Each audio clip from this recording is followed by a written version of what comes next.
السلام علیکم، میں ہوں مہر بلال۔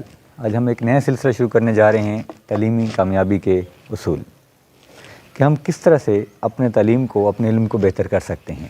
بہت سارے بچے جو ہیں یہ سوال کرتے ہیں کہ ہم سے ایک چیز یاد کرتے ہیں وہ یاد نہیں رہتی ہے۔ بہت سارے اسٹوڈنٹ جو ہیں وہ کلاس کے اندر اس پریشانی کا شکار ہوتے ہیں کہ اچھی خاصی ایک چیز یاد ہوتی ہے، کلاس میں جب پڑھ رہے ہوتے ہیں انہیں یاد ہو جاتی ہے، پھر گھر میں جا کے ریوائز کرتے ہیں تب یاد ہو جاتی ہے، لیکن اگلے دن وہ اس کو جب سنانے لگتے ہیں یا ٹیسٹ میں لکھنے لگتے ہیں تو بھول جاتی ہے۔ تو اب ہم کوشش کریں گے کہ اس پوری سیریز کے اندر وہ تمام باتیں جو ہے وہ بتائیں گے جن سے ہم اچھے انداز سے تعلیم حاصل کر سکتے ہیں، زیادہ اچھے انداز سے پڑھ سکتے ہیں۔ تو آج اس کا پہلا سٹیپ ہے ہمارے پاس، پہلا لیکچر ہے SQ3R، مطلب زیادہ سارے میسیج جو ہیں وہ دنیا کے اندر رائج ہیں، ہر بندہ اپنی سوچ کے مطابق ایک طریقہ کا رائج کرتا ہے۔ ایک بات جو سب سے اہم، اب یہ ذرا لگ رہا ہے کہ پتہ نہیں کیا ہوگا، بھائی کچھ بھی نہیں ہے، یہ سمپلی وہی طریقہ ہے جو ہمارے مدارس کے اندر موجود رہا ہے۔ ہمارے مدارس میں مدتوں تک یہی طریقہ، بلکہ اب بھی یہی طریقہ ہے کہ یہ جو آپ کا 3R والا طریقہ ہے یہ مدارس کے اندر رائج ہے۔ یہ والا ہم کیونکہ پہلے کر چکے ہوتے ہیں۔ اب SQ3R یعنی دنیا کے اندر جو تعلیمی کارکردگی کو بہتر کرنے کے طریقہ کار ہیں اس میں سے یہ ایک بہترین طریقہ ہے۔ اب سب سے پہلے ایس مین سروے، کہ جس موضوع کو آپ پڑھنا چاہ رہے ہیں، جس ٹاپک پر آپ پڑھنا چاہ رہے ہیں، جس کتاب کو آپ پڑھنا چاہ رہے ہیں، جس سبق کو آپ پڑھنا چاہ رہے ہیں، اس کا ایک جائزہ لے لیجئے۔ مثلا آپ کوئی سبق پڑھنا چاہ رہے ہیں تو آپ اس سبق کو ایک نظر ایسے دیکھ لیجئے سرسری طور پر۔ اب جائزہ لینے سے کیا ہوگا، اس کو عنوان آپ کے ذہن میں آ جائے گا اور اس کی موٹی موٹی باتیں ہیں، وہ کی ورڈز جو ہیں وہ آپ کے ذہن میں آ جائیں گے۔ اب دوسرا کام کیا کرنا ہے آپ نے، اس کے بعد کوسچننگ کرنی ہے۔ جو موضوع آپ نے دیکھا ہے، جو موضوع آپ پڑھنے جا رہے ہیں، جو کتاب آپ پڑھنے جا رہے ہیں، اس کے حوالے سے کوسچن ریز کیجیے۔ کوسچن سے کیا ہوگا، کیونکہ یہ کوسچن جو ہیں وہ کامیابی کی کنجی ہوتے ہیں۔ یہ نالج کو بڑھانے کا سب سے بڑا ذریعہ جو ہے وہ سوال ہوتا ہے۔ آپ دیکھتے ہیں کہ چھوٹا بچہ جو ہے وہ اسی سوال کے ذریعے سیکھتا ہے، وہ بار بار آپ سے پوچھے یہ کیا ہے، یہ کیا ہے، یہ کیا ہے، یہ کیا ہے، یہ کیسے ہے، یہ کیوں ہے، اور اس سے اس کا تجسس جو ہے وہ بڑھتا رہتا ہے۔ تو جیسے آپ سوال کرتے ہیں، آپ کی کیوریوسٹی، آپ کا تجسس جو ہے وہ بڑھتا چلا جاتا ہے، اور تجسس ہی علم کی سب سے بنیادی چیز ہے۔ دنیا کے اندر جتنا علم ہے وہ تجسس کی بنا پر ہی بنا ہے۔ اس خاطر قرآن پاک میں کیا بار بار ہے کہ سوچتے نہیں ہیں، کہ یہ تدبر نہیں کرتے۔ اب تدبر کرنا، سوچنا، تو ظاہر جب آپ کسی بات پر سوچیں گے، تدبر کریں گے، غور کریں گے تو آٹومیٹکلی سوال پیدا ہوں گے۔ جب اس موضوع سے متعلق سوال پیدا ہوں گے تو آپ کی دلچسپی بڑھے گی۔ جب دلچسپی بڑھے گی تو اب جب اگلے سٹیپ پہ آپ بڑھیں گے تو آپ کو اور زیادہ شوق کے ساتھ پڑھنے میں مزہ آئے گا۔ اب آگے 3R ہیں۔ فرسٹ R مینس ریڈنگ، کہ جس کا آپ سروے کر چکے، جس کے بارے میں کوئی سوالات آپ کے ذہن میں ہیں، اب آپ اس کو تسلی سے پڑھیں گے۔ ریڈنگ کا مطلب یہ نہیں ہوتا کہ بس آپ ایسے ہی کتاب کھلی اور آپ خیالوں میں کہیں کھوئے ہیں۔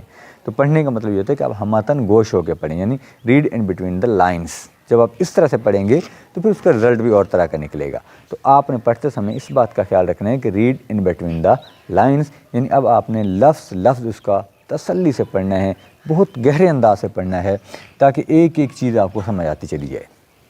ریڈنگ کے بعد آپ نے کیا کرنا ہے، ریکال کرنا ہے۔ اب جب ہم کسی چیز کو پڑھتے ہیں تو عارضی طور پر وہ بات ہمارے شعور میں رہ جاتی ہے، عارضی طور پر ہمارے ذہن کے سب سے فرنٹ والے حصے میں وہ رہ جاتی ہے۔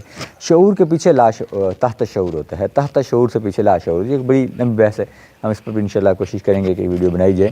تو فی الحال آپ یہ ذہن میں رکھیے کہ جیسے ہم ریڈنگ کرتے ہیں وہ تھوڑا سا ہمارے ذہن کے عارضی حصے میں رہ جاتی ہے، پھر ہم اس کو اگلے دن جب واپس آتے ہیں تو وہ ہمارے عارضی حصے سے نیچے جا چکی ہوتی ہے، تحت شعور میں۔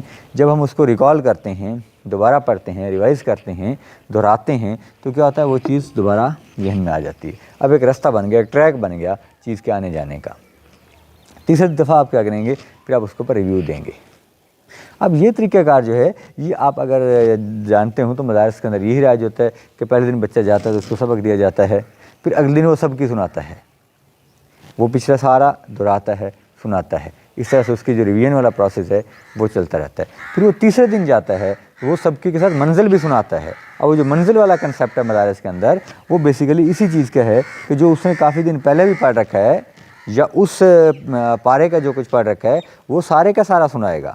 اب اس طرح بار بار ریویژن ہونے سے وہ قرآن پاک اتنا پختہ ہو جاتا ہے کہ بچے جو ہیں وہ اس کو ساری زندگی نہیں بھولتے ہیں۔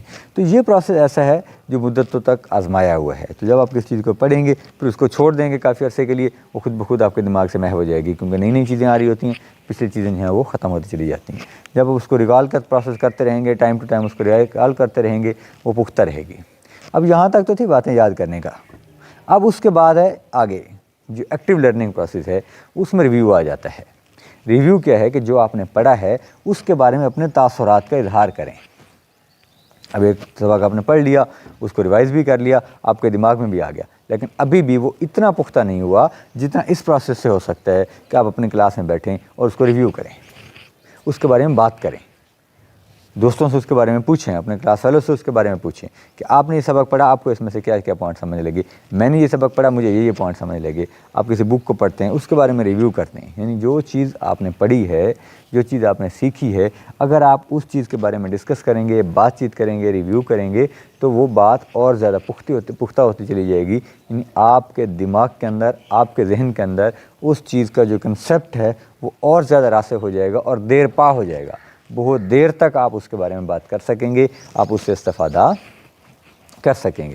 تو یہ ہمارا پہلا قدم تھا، امید ہے آپ کو سمجھ آئی ہوگی۔ آپ کوشش کریں کہ آپ جب پڑھیں تو اس میتھڈ کو فالو کریں کہ سب سے پہلے پڑھنے والی چیز کے بارے میں جائزہ لیں۔ بے شک آپ ٹیچر ہیں تو تب بھی یہی ہے کہ تب بھی آپ کے لیے بہتر طریقہ یہ ہے کہ آپ اس کا سروے کریں، پھر اس کے بارے میں سوالات کریٹ کریں، تاکہ کل جب آپ کلاس میں جائیں تو وہاں بچوں سے اس کے متعلق سوالات پوچھ سکیں۔ سوالات پوچھنے سے کیا ہوگا، بچوں کا تجسس بڑھے گا اور وہ شوق سے اپنا سبق پڑھیں گے۔